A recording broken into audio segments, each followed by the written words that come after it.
Microsoft Excel के आज की वीडियो में हम सीखेंगे टॉप 12 एक्सेल शॉर्टकट कीज के बारे में। यहाँ स्क्रीन पर दी गई सभी शॉर्टकट कीज को एक एक करके समझेंगे। पहला शॉर्टकट की है कंट्रोल शिफ्ट एल।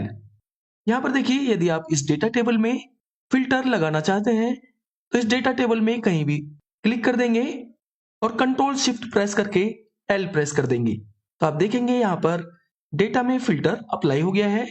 इसी तरह से कंट्रोल शिफ्ट और एल प्रेस करके आप फिल्टर को रिमूव कर सकते हैं। नेक्स्ट शॉर्टकट की है कंट्रोल डी।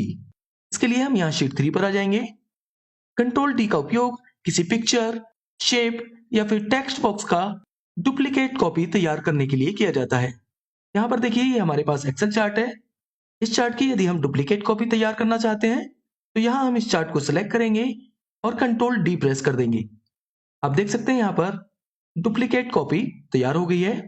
इसी तरह से यदि हम इस शेप की डुप्लीकेट कॉपी बनाना चाहते हैं तो इस शेप को सिलेक्ट करेंगे और कंट्रोल डी प्रेस कर देंगे। ये आप यहाँ पर देख सकते हैं। नेक्स्ट शॉर्टकट की है कंट्रोल टिल्ड। यह एस्केप की के नीचे होता है। इसके लिए हम यहाँ शीट 4 पर आ जाएंगे। ये देखिए, यहाँ इस डेटा टेबल में बहुत सारे फॉर्मूलाज अप्लाई किए गए हैं। अब यदि हम ये देखना चाहते हैं कि किस किस सेल में फॉर्मूला लगा हुआ है तो इसके लिए कंट्रोल प्रेस करके टिल्ड की प्रेस कर देंगे तो आप देख सकते हैं डेटा टेबल में अप्लाई किए गए सभी फॉर्मूलाज यहाँ पर दिख जाएंगे।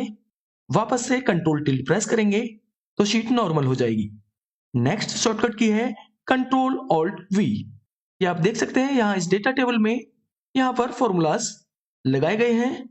अब यदि हम इस डेटा में से फॉर्मूला हटाना चाहते हैं यानी इन वैल्यूज को एज ए वैल्यू पेस्ट करना चाहते हैं तो हम यहाँ पर इस डेटा टेबल को सिलेक्ट कर लेंगे और कंट्रोल सी द्वारा कॉपी करेंगे और कंट्रोल ऑल्ट प्रेस करके वी प्रेस कर देंगे तो आपके सामने पेस्ट स्पेशल का विंडो आ जाएगा।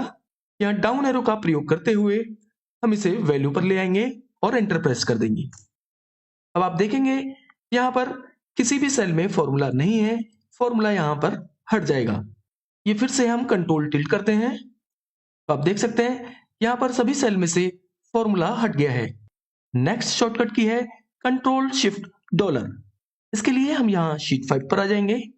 यहाँ पर देखिए, ये जो वैल्यूज दी गई हैं इनको यदि हमें करेंसी में करना है तो इसके लिए सिंपली हम इन रेंज को सिलेक्ट करेंगे और कंट्रोल शिफ्ट प्रेस करके डॉलर साइन प्रेस कर देंगे तो आप देखेंगे सभी वैल्यूज करेंसी में कन्वर्ट हो गई हैं।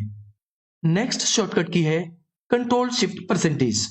मान लीजिए यहाँ पर इन सभी सेल्स को हम परसेंटेज फॉर्मेट में करना चाहते हैं तो इसके लिए हम कंट्रोल शिफ्ट प्रेस करके परसेंटेज प्रेस कर देंगे।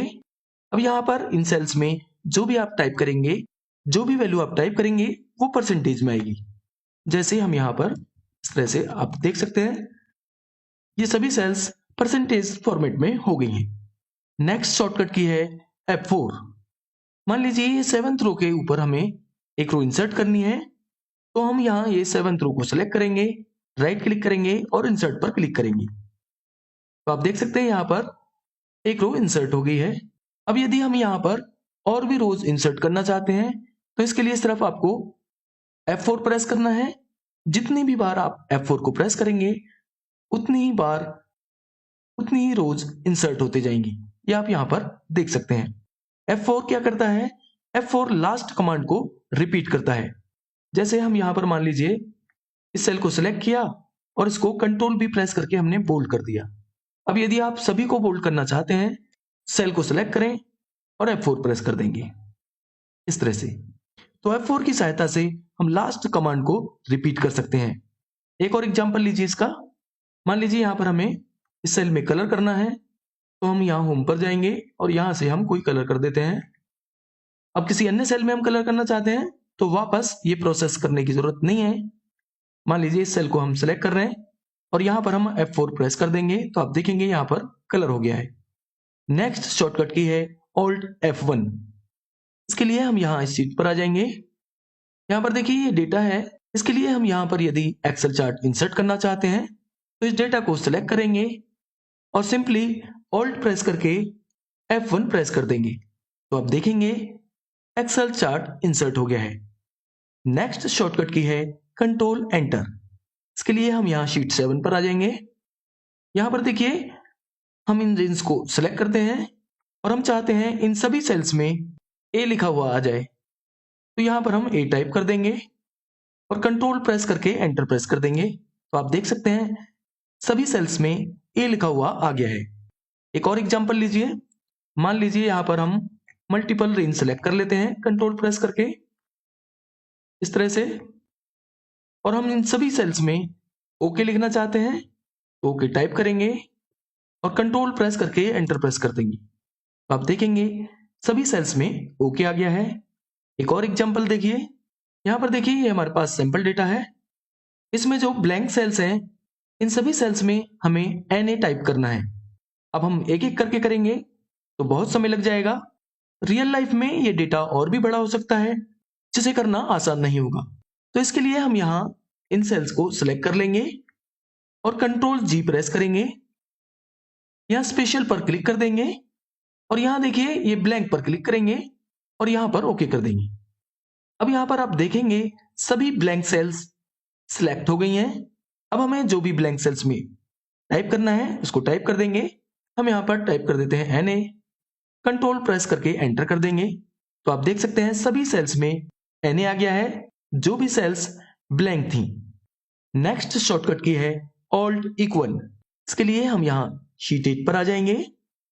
ये देखिए यहाँ पर ये जो वैल्यूज दी गई हैं, इन वैल्यूज का यदि हम ऑटो सम करना चाहते हैं तो इसके लिए हम यहाँ लास्ट में इस सेल को सिलेक्ट करेंगे और ऑल्ट प्रेस करके इक्वल प्रेस कर देंगे। तो आप देखेंगे यहाँ पर सम फंक्शन लग जाएगा और एंटर प्रेस कर देंगे। इसी तरह से यहाँ पर भी हम इस सेल को सिलेक्ट करेंगे और ऑल्ट प्रेस करके इक्वल प्रेस कर देंगे और एंटर कर देंगे।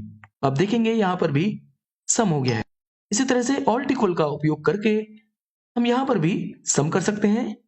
ऑल्ट प्रेस करेंगे और इक्वल प्रेस कर देंगे, एंटर कर देंगे तो सम यहाँ पर हो जाएगा।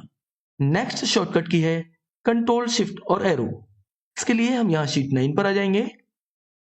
देखिए यहाँ पर जो सैंपल डेटा है, मान लीजिए हम यहाँ पर हैं और अब हम इस कॉलम की लास्ट सेल में जाना चाहते हैं जहां तक भी डेटा लिखा है। तो इसके लिए हम यहाँ पर कंट्रोल और डाउन एरो प्रेस कर देंगे तो आप लास्ट सेल में आ जाएंगे। ये आप यहाँ पर देख सकते हैं। कंट्रोल अप एरो प्रेस करेंगे तो सबसे ऊपर की सेल में आ जाएंगे उसी कॉलम में। ये हमने किया कंट्रोल डाउन एरो प्रेस करके और कंट्रोल अप एरो प्रेस करके। इसी तरह से हम लेफ्ट टू राइट भी जा सकते हैं। कंट्रोल लेफ्ट एरो प्रेस करेंगे तो यहाँ राइट में लास्ट सेल में आ जाएंगे। इसी तरह से कंट्रोल प्रेस करके यदि हम राइट एरो प्रेस करेंगे तो राइट की लास्ट सेल में आ जाएंगे जहां तक भी डेटा है। तो ये तो हुआ कंट्रोल एरो। अब यदि हम कंट्रोल शिफ्ट के साथ एरो प्रेस करते हैं तो डेटा सिलेक्ट हो जाएगा। जैसे हम यहाँ पर इस सेल में हैं और अब हम इस कॉलम को पूरा सिलेक्ट करना चाहते हैं जहां तक भी डेटा है। तो इसके लिए हम कंट्रोल शिफ्ट प्रेस करके डाउन एरो प्रेस कर देंगे। तो आप देखेंगे ये कॉलम सिलेक्ट हो गया है जहां तक भी डेटा है। कंट्रोल अप एरो प्रेस करके ऊपर आ जाएंगे। इसी तरह से हमें यदि ये पूरी डेटा टेबल को सिलेक्ट करना है तो हम यहाँ फर्स्ट सेल में आएंगे और कंट्रोल शिफ्ट प्रेस करके राइट एरो प्रेस करेंगे और डाउन एरो प्रेस कर देंगे। तो आप देख सकते हैं पूरा डेटा सिलेक्ट हो गया है। नेक्स्ट शॉर्टकट की है कंट्रोल A। देखिए कंट्रोल A का उपयोग सिलेक्ट ऑल के लिए किया जाता है। हम इस डेटा में कहीं भी क्लिक कर देंगे और कंट्रोल प्रेस करके A प्रेस कर देंगे तो जितना भी आपके शीट में डेटा होगा वो सिलेक्ट हो जाएगा। आप इन शॉर्टकट कीज को प्रैक्टिस जरूर करिए, इससे आपके काम में तेजी आएगी। इस प्रैक्टिस फाइल को डिस्क्रिप्शन बॉक्स में दिए गए लिंक पर क्लिक करके आप डाउनलोड कर सकते हैं। अभी के लिए बस इतना ही। नमस्कार।